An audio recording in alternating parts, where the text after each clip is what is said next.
Et on va d'abord commencer à se présenter. Alors, on est très très content ce soir de vous parler d'un sujet qui nous passionne. Tous les sujets des achats nous passionnent. On est tombé dedans quand on était petit, on va dire ça comme ça. Donc, je vais laisser Stéphane se présenter, puis après, je le ferai à mon tour. Merci Hervé. Bonjour à tous, bienvenue sur notre webinaire. Donc je suis Stéphane Douce, je suis le fondateur de Cobaye, responsable de la business unit Cobaye depuis l'intégration de Cobaye au groupe Oxalis il y a en 2022. J'ai un parcours qui est quasiment exclusivement fait de l'industrie dans le domaine des achats au sens large, donc achat, appro, qualité fournisseur, sur des postes opérationnels et des postes de management pour différentes tailles d'entreprise, de la PME au groupe en passant par les ETI. Bien, alors, juste avant de me présenter, on n'a pas précisé que vous avez la possibilité dans le chat de poser toutes vos questions. Il y aura un moment qu'on a dédié pour les questions-réponses à la fin de ce webinaire. Donc, n'hésitez pas à poser des questions. Vous pouvez le faire dès maintenant.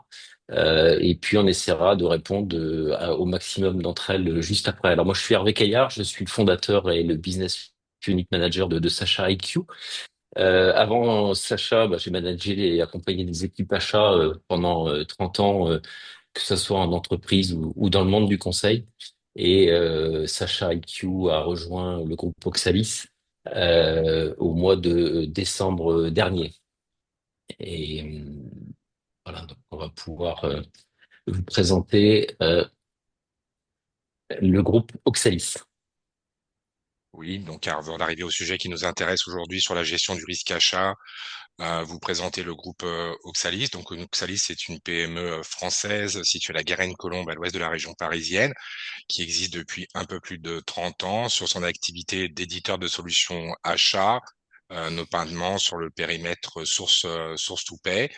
L'entreprise réalise un peu plus de 6 millions d'euros de chiffre d'affaires pour 60 collaborateurs et compte plus de 100 clients qui utilisent la solution à travers le monde, principalement des entreprises du mid-market, donc des organisations de taille intermédiaire, mais aussi des groupes comme référence client, avec une stratégie de croissance qui repose sur deux axes. Un premier axe qui est la croissance externe, donc on aura l'occasion avec Hervé de présenter les business units Cobaye et Sacha IQ.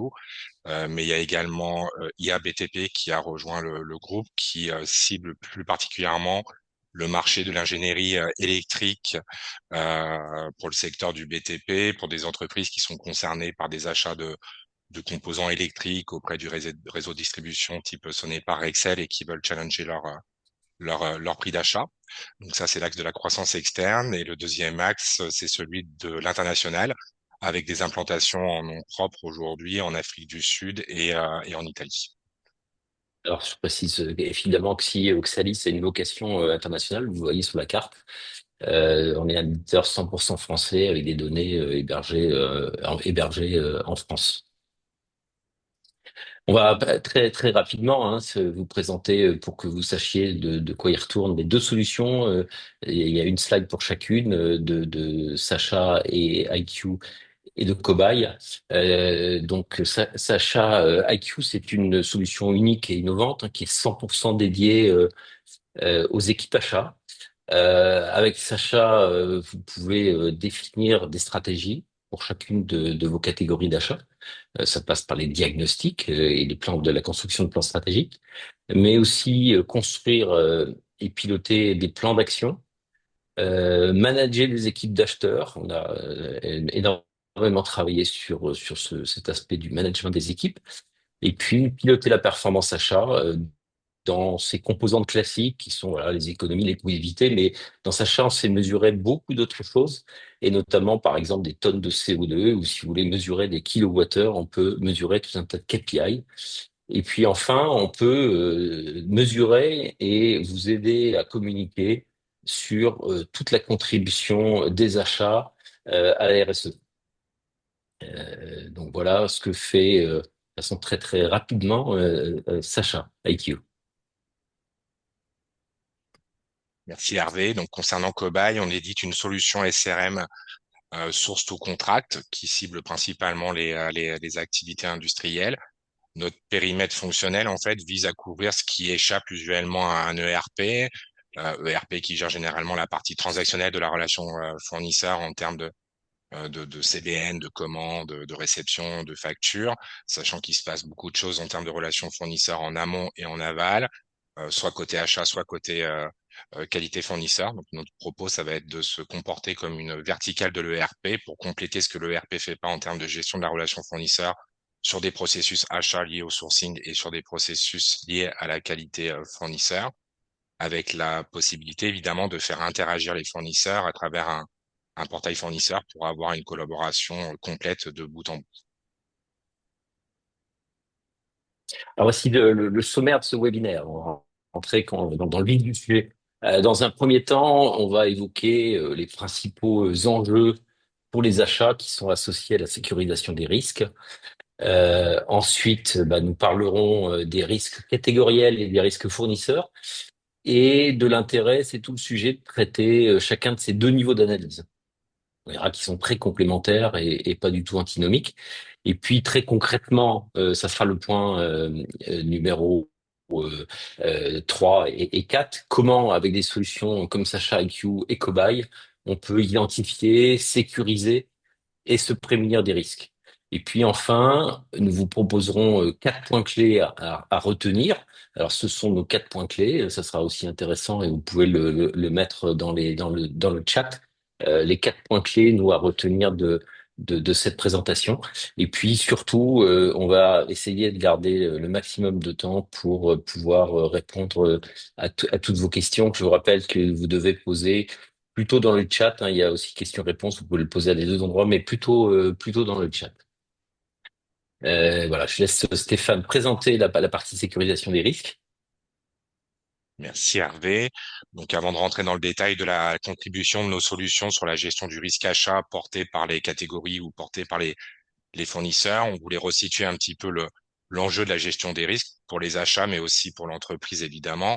Peut-être rappeler ce qui paraît une évidence, mais il y aura évidemment un intérêt à aligner la gestion des risques achats avec la gestion des risques de l'entreprise. Si on prend que celui du risque réputationnel, par exemple, on se doute bien qu'une entreprise qui œuvre sur le B2C va être plus sensible à ce point-là qu'une entreprise sur le B2B, par exemple.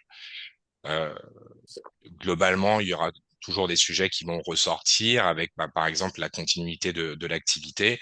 On se doute bien effectivement qu'une rupture d'approvisionnement critique va avoir pour effet possiblement de générer des arrêts de production qui vont possiblement se répercuter vers les clients finaux de votre client. Et clairement, ça peut mettre une entreprise à genoux. Et donc, forcément, on va veiller à sécuriser ce point-là.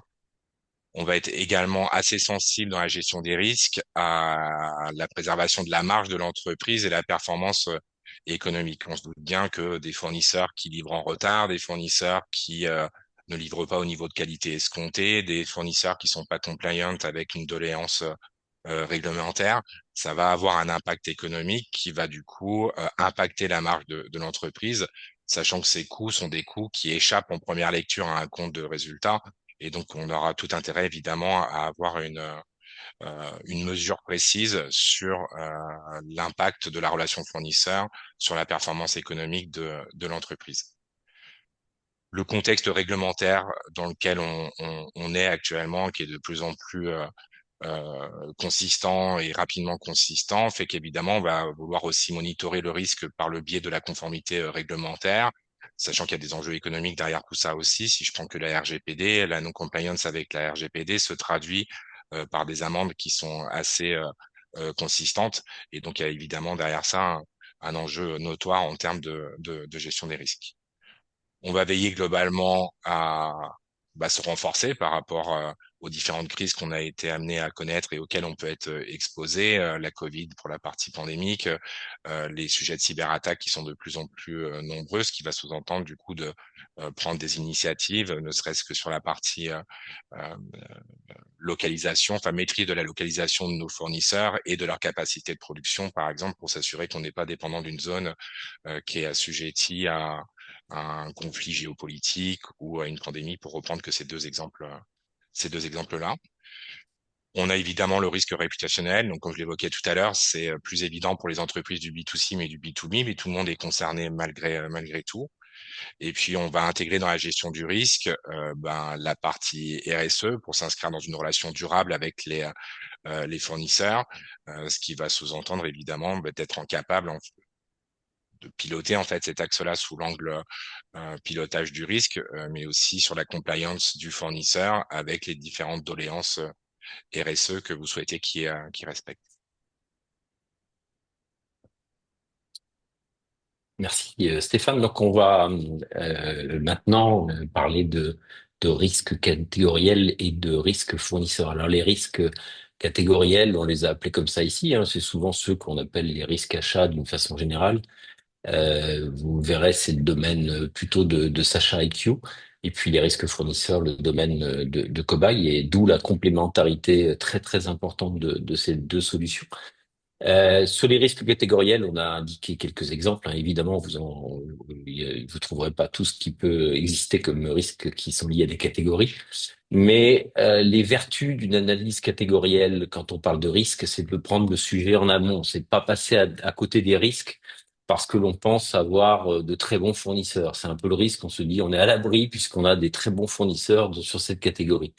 Si on n'est pas en capacité, par exemple, d'anticiper un minimum ses besoins, cela constituera toujours un risque, quel que soit le panel fournisseur. On peut avoir les meilleurs fournisseurs.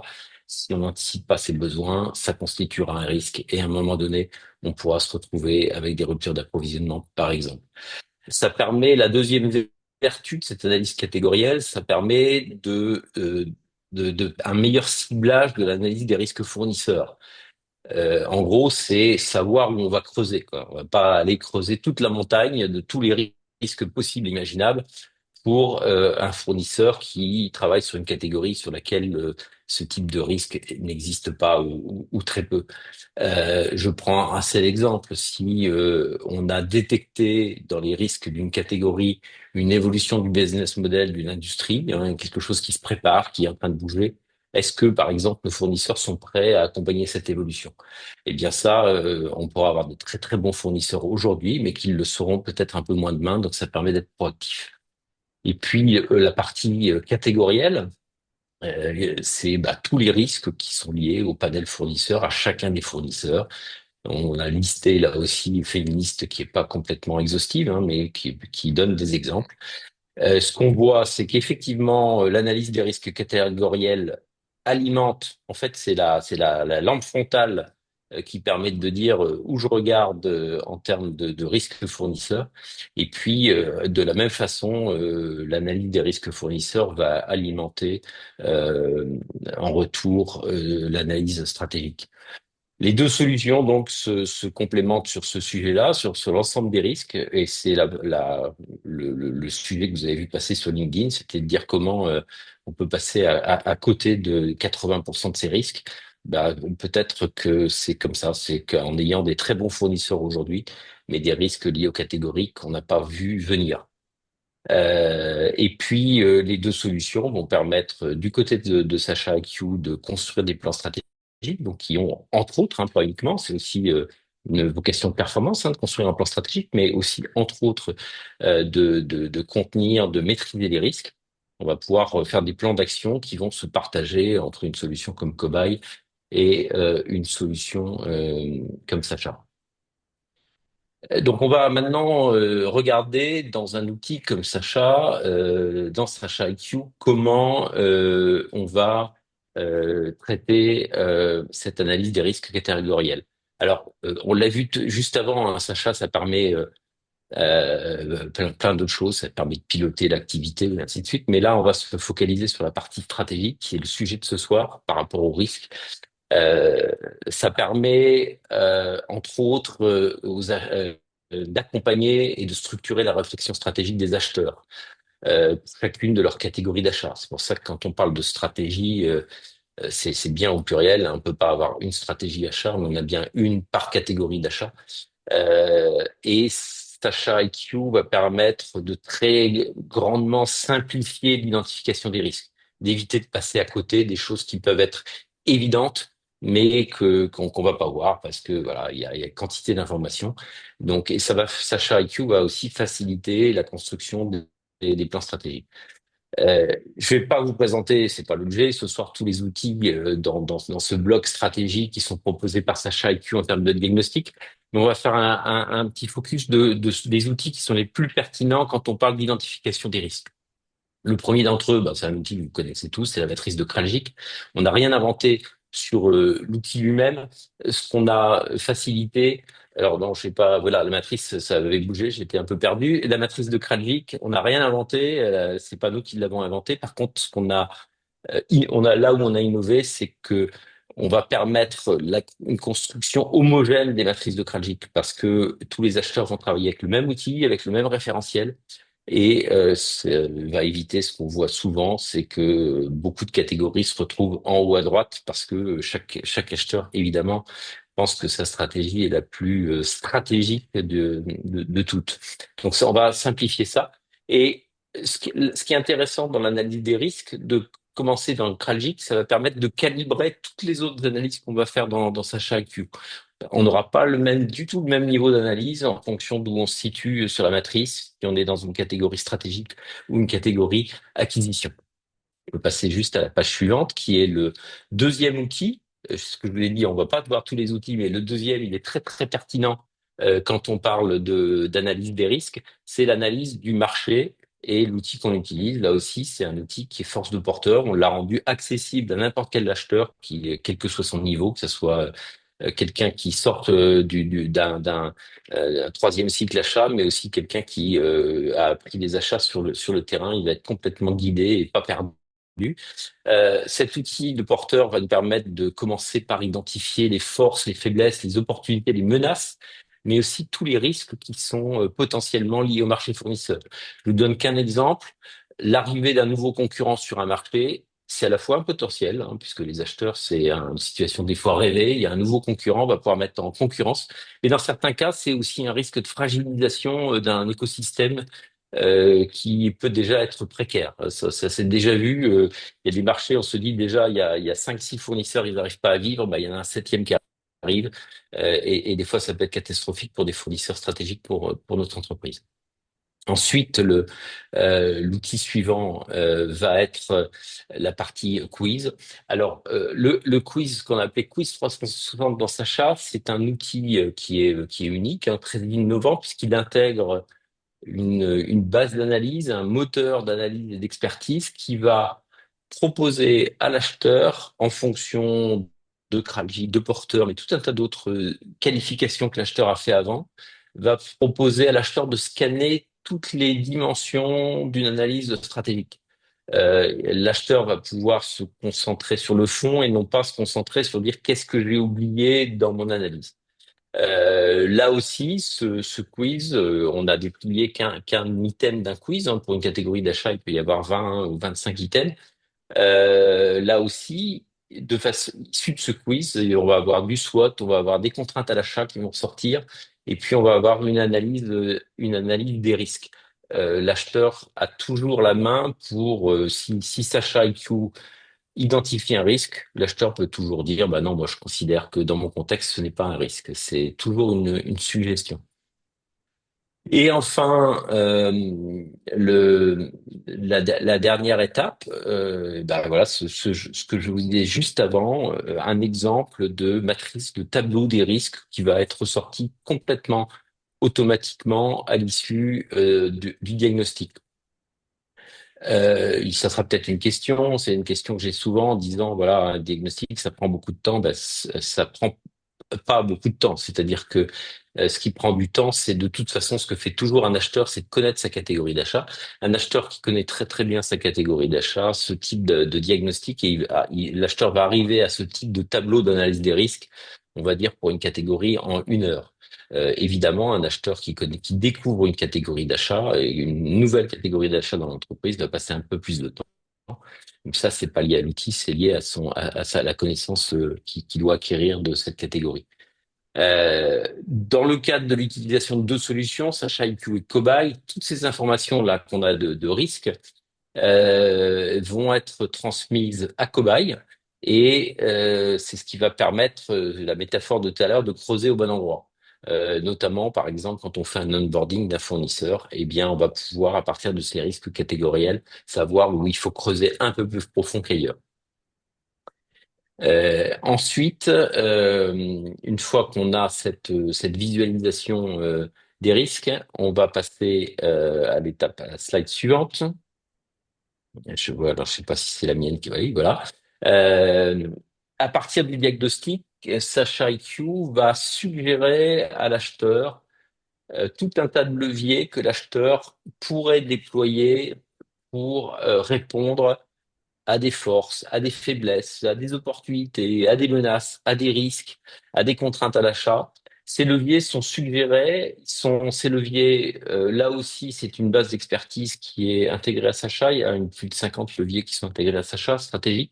Et c'est pas seulement proposer des leviers, mais la solution, à chaque fois, indique pourquoi un levier est plus pertinent qu'un autre.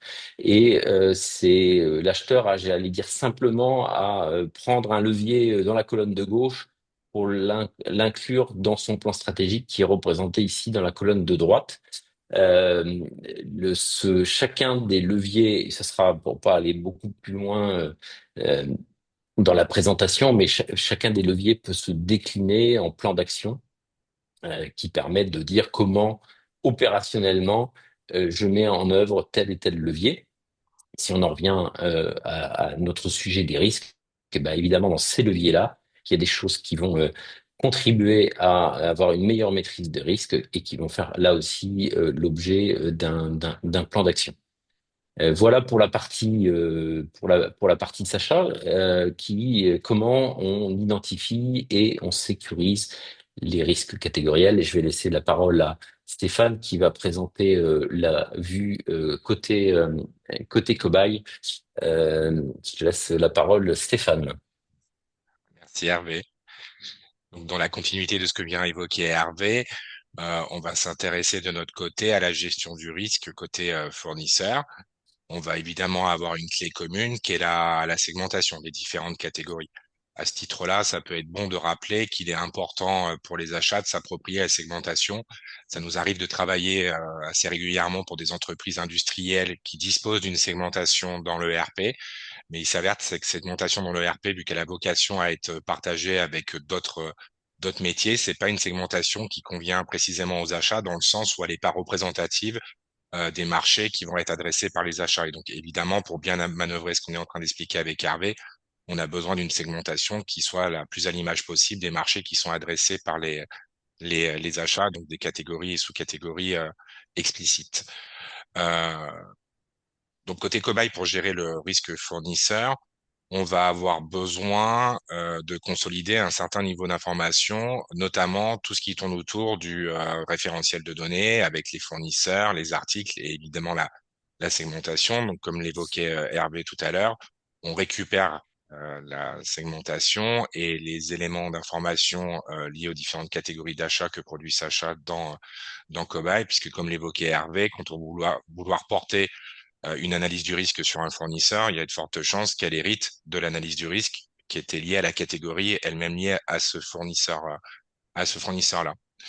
On va également s'intéresser aux données transactionnelles, donc tout ce qui va être commande et facture, pour faire en sorte qu'on puisse dimensionner les choses du chiffre d'affaires par catégorie, le poids de cette catégorie du coup sur le chiffre d'affaires global des achats et le niveau de risque que représente cette catégorie parmi les différentes catégories. Donc évidemment, on va s'intéresser aux données transactionnelles type commande et facture pour pouvoir manœuvrer tout ça. Euh, le deuxième enjeu, du coup, qui est dans la slide suivante, ça va être d'exécuter dans Cobaye des processus qui ne le sont pas par le RP, puisque la situation de départ dans laquelle on est avec des entreprises qui globalement sont en position de primo-équipement, c'est que les processus qui échappent à l'ERP sont traités par les collaborateurs achats ou qualité fournisseurs avec des outils bureautiques, Excel et la messagerie pour pas les citer, ce qui crée une difficulté dans le sens où les données ne sont pas capitalisées, ne sont pas structurées, ne sont pas facilement partagées. Donc notre propos, ça va être de faire en sorte que tous les processus qui échappent à l'ERP soient portés par Cobaye pour faire en sorte que la collecte de données liées à ces processus soit mécaniquement structurée, partagée avec tous les automatismes qu'on peut qu'on peut imaginer. Donc, on va retrouver là-dedans l'onboarding des fournisseurs, la gestion des évaluations, la gestion du sourcing, des appels d'offres et des dépouillements.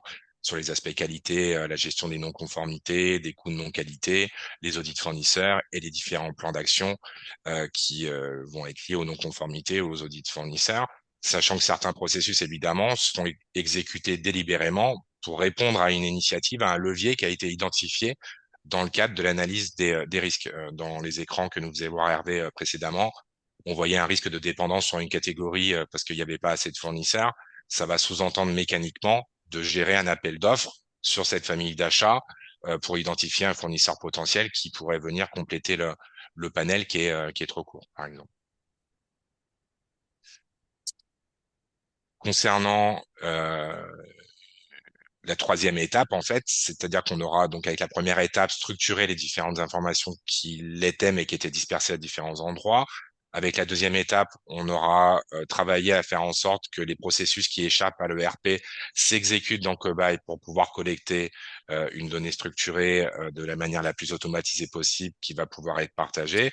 Et la donnée pour la donnée, ça n'a pas de sens. Le but, c'est que cette donnée, en fait, aussi nombreuse soit-elle, devienne une information pour faire en sorte d'alimenter, entre autres, l'analyse des risques. Donc, on va s'intéresser à différentes choses en fonction des risques qui sont portés par les catégories et les fournisseurs, mais il y a toujours des signaux qui nous passent un message comme quoi il y a possiblement une initiative à prendre pour contourner un risque qui est avéré ou qui va se présenter.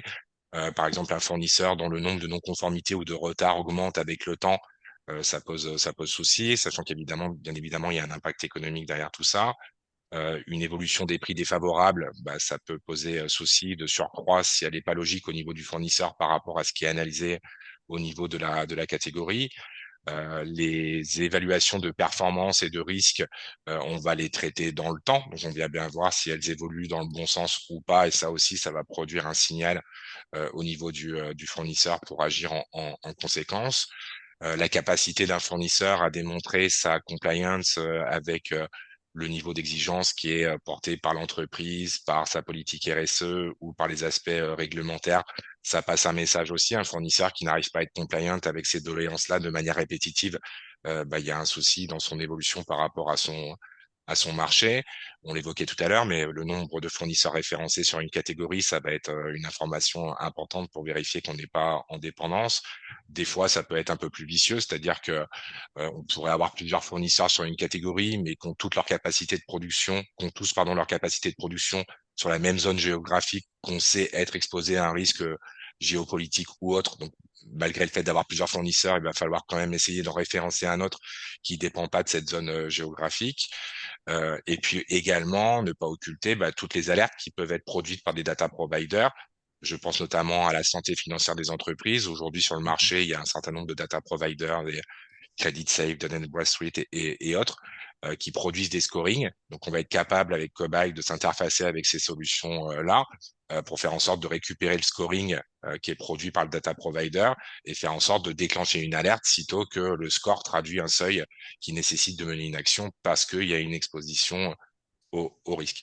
Donc voilà, globalement, on va être dans cette logique-là, dans la gestion du risque fournisseur, faire en sorte que toute la donnée soit structurée, capitalisée, faire en sorte que les processus qui échappent à l'ERP soient exécutés dans une solution logicielle pour que la donnée collectée soit elle-même structurée et partagée, et faire en sorte qu'avec cette donnée, on produise de l'information à travers une vue 360 qui va permettre d'opérer différentes analyses et donc d'alimenter en retour, si nécessaire, Sacha avec des informations qui permettront de mettre à jour l'analyse du risque portée par les catégories.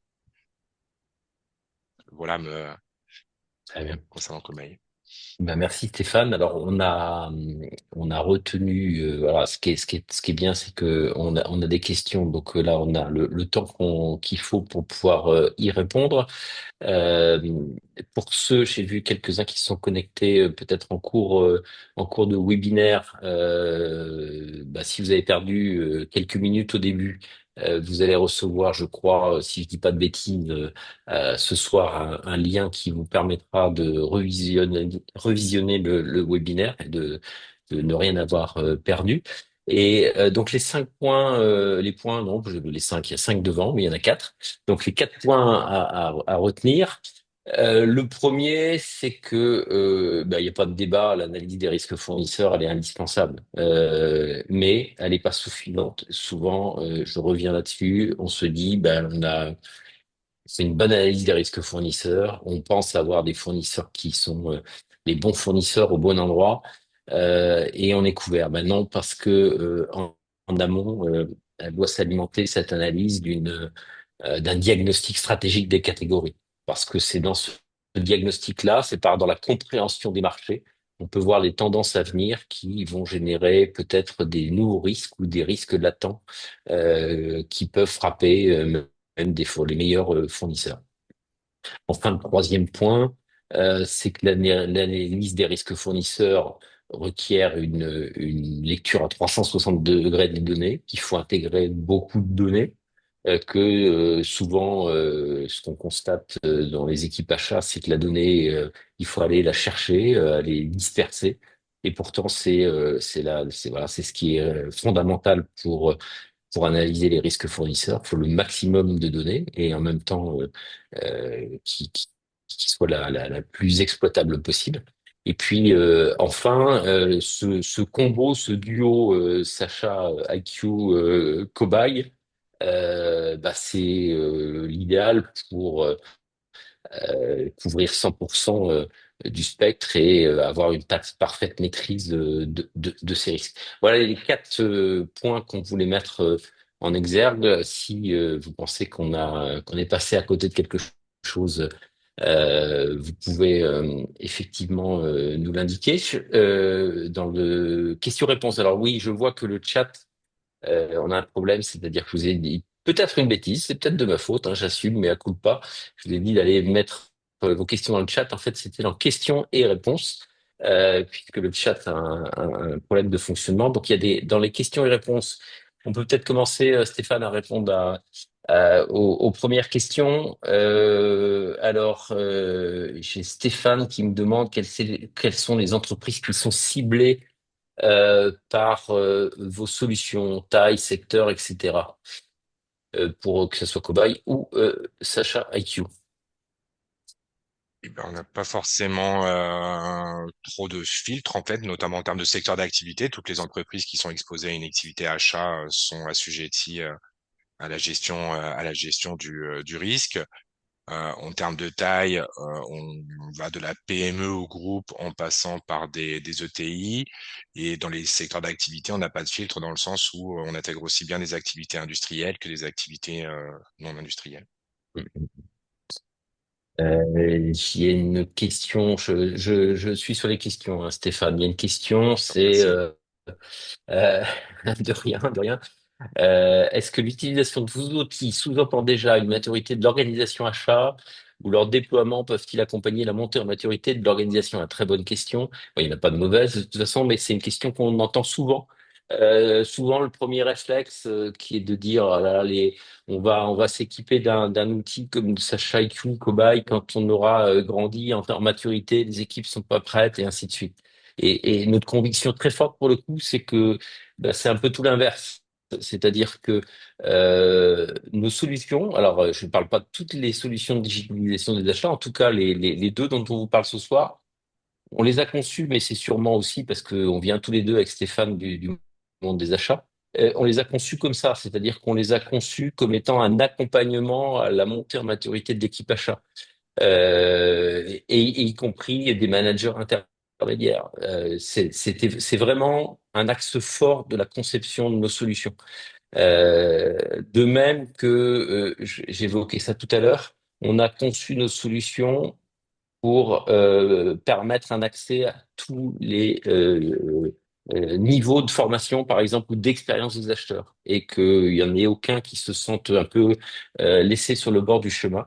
Donc, notre solution vont aussi bien permettre à des acheteurs qui ont entendu beaucoup parler de stratégie dans un troisième cycle, par exemple, de voir concrètement que on continue à parler de stratégie sur le terrain, parce que la stratégie, c'est fondamental, c'est un levier fort de pérennisation de la performance. Et par contre, un acheteur qui est un peu moins un peu moins formé au départ, mais qui, par exemple, a une grande expérience, peut être complètement dérouté.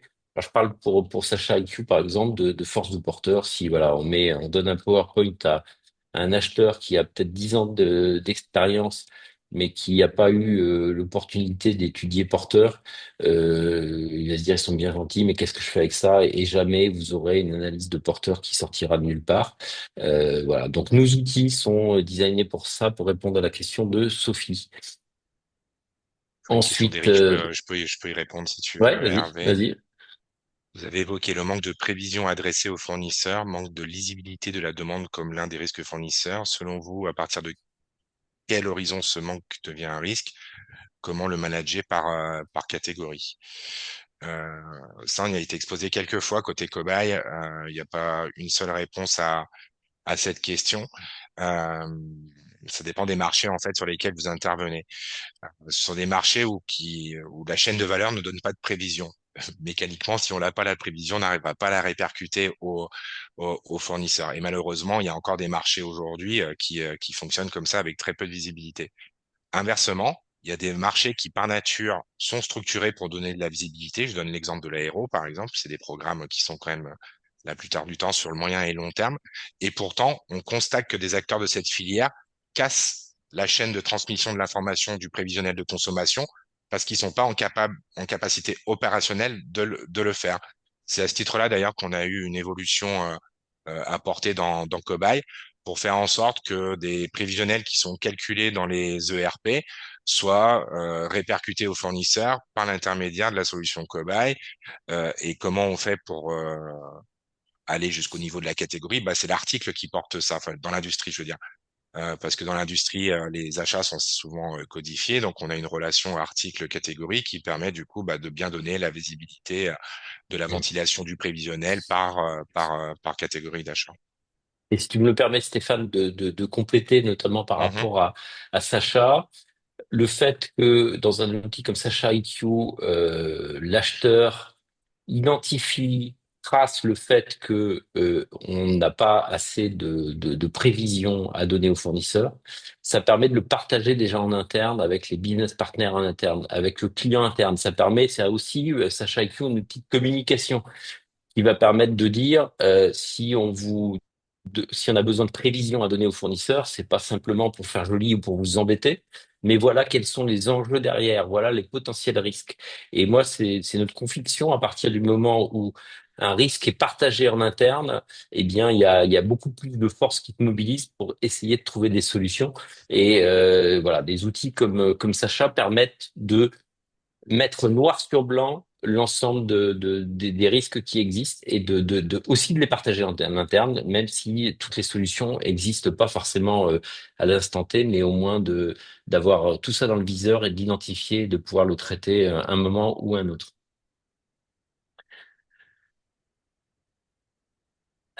Alors, dans les autres questions, j'ai une question de Pascal qui dit bonjour. Comment suivez-vous l'évolution des risques et les plans de mitigation, pardon, et comment priorisez-vous les risques qui a été précisés après et comment priorisez-vous les plans? Stéphane, je te laisse répondre. Bah, c'est dynamique, hein, tout ça. Enfin, j'ai une partie de la réponse, pas tout, Hmm. certainement là. Ouais, bah, j'en ai une partie Euh, aussi.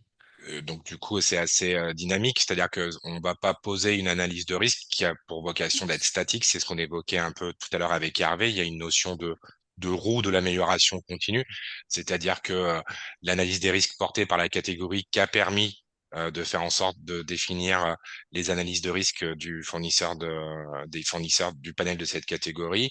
Euh, Va produire de l'information qui va être remontée au niveau de Sacha, donc au niveau de l'analyse de risque catégoriel, parce qu'on a une information qui va sous-entendre peut-être d'analyser un autre risque ou de déclencher un autre levier pour contourner un risque qui était déjà identifié. Donc là, on est purement dans la logique de l'amélioration continue où rien n'est statique, tout est dynamique, quoi.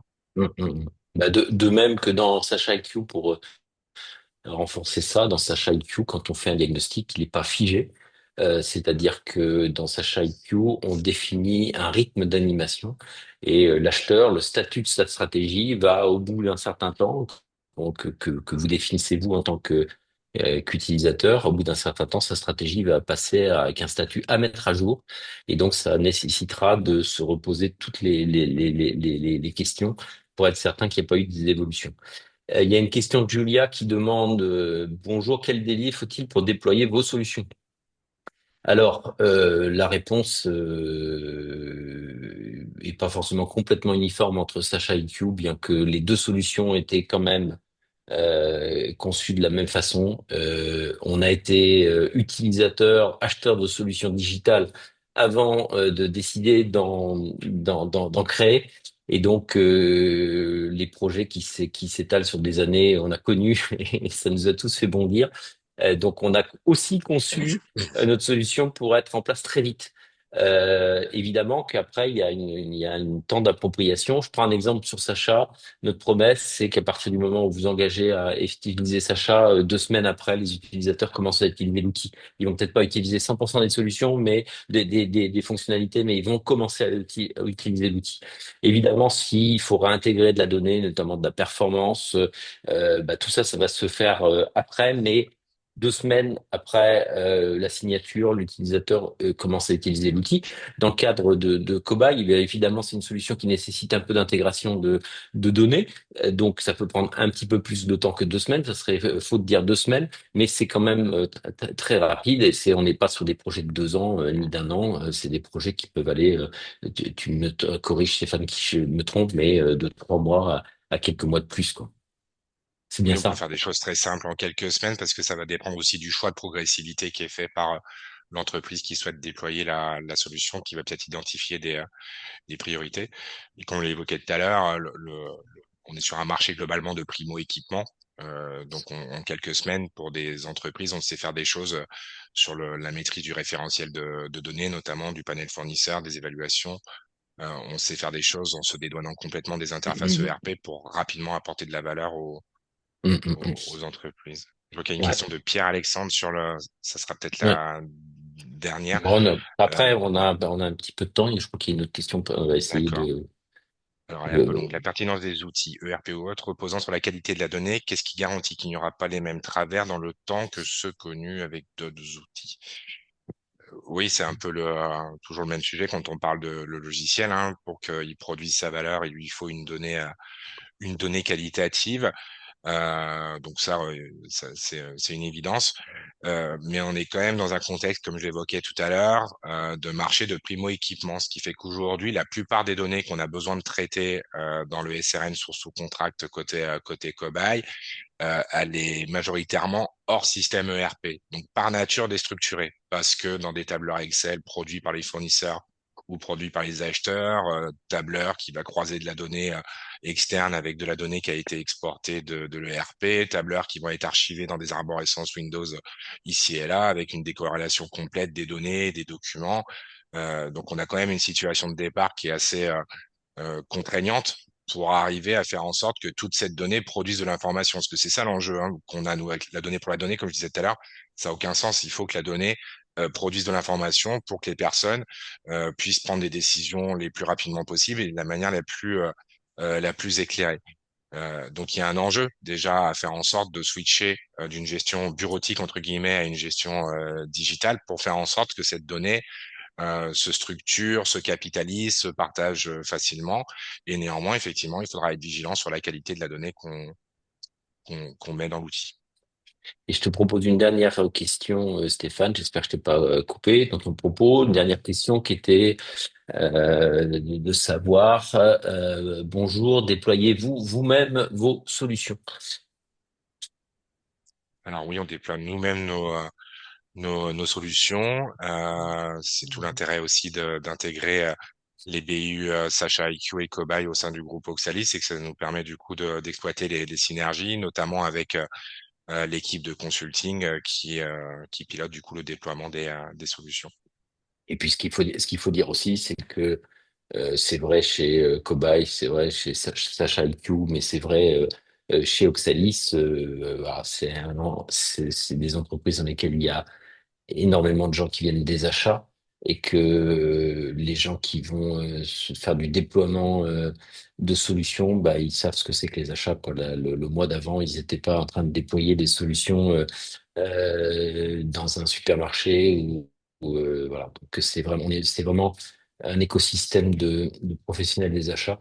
Et ça facilite beaucoup, et ça fait le lien avec la question d'avant, ça facilite beaucoup la propriétisation par les équipes, et ça facilite beaucoup la réduction des délais de déploiement des solutions. Bah, très bien, je crois que c'était déjà assez riche. Je pense qu'on n'aura pas le temps. Il y a d'autres questions. De toute façon, on y essaiera d'en faire la synthèse. C'est pas forcément tout simple dans toute la liste de repérer. Il y a des questions qui se recoupent un peu. On fera à l'issue de ce webinaire, on vous fera des réponses. Il y a le replay qui va être disponible dès ce soir. On vous remercie énormément de votre présence ce soir, d'avoir participé. Vous êtes intéressé à ce sujet. On est à votre disposition. Vous avez à l'écran les liens qui permettent de prendre directement rendez-vous dans nos agendas, hein. Donc, si vous voulez et là, c'est pas voilà, c'est pas 100% commercial, hein. Si vous voulez continuer à échanger, on aime parler des achats. J'espère qu'on a réussi à vous transmettre cette amour des achats, on va dire. Et donc, on peut voilà, il y a le QR code à scanner. Vous prenez rendez-vous et on discute achat ensemble et comment nos solutions peuvent transformer vos équipes, et surtout comment nos solutions vont vous permettre de gérer le défi que vous connaissez tous, c'est de dire, je pense pas qu'il y en ait beaucoup parmi vous qui vont avoir des équipes d'acheteurs qui vont exploser. Vous allez rester avec le même nombre d'acheteurs. Et demain, vous le savez, et déjà aujourd'hui, vous avez plein de sujets qui vous arrivent dessus, la RSE, la compliance, les risques. Et donc voilà, nos solutions contribuent à ça, et on se fera un plaisir de vous expliquer comment vous allez avoir un retour sur investissement en utilisant nos solutions. Voilà, merci à tous et très très bonne soirée. Merci à tous. Bon après-midi.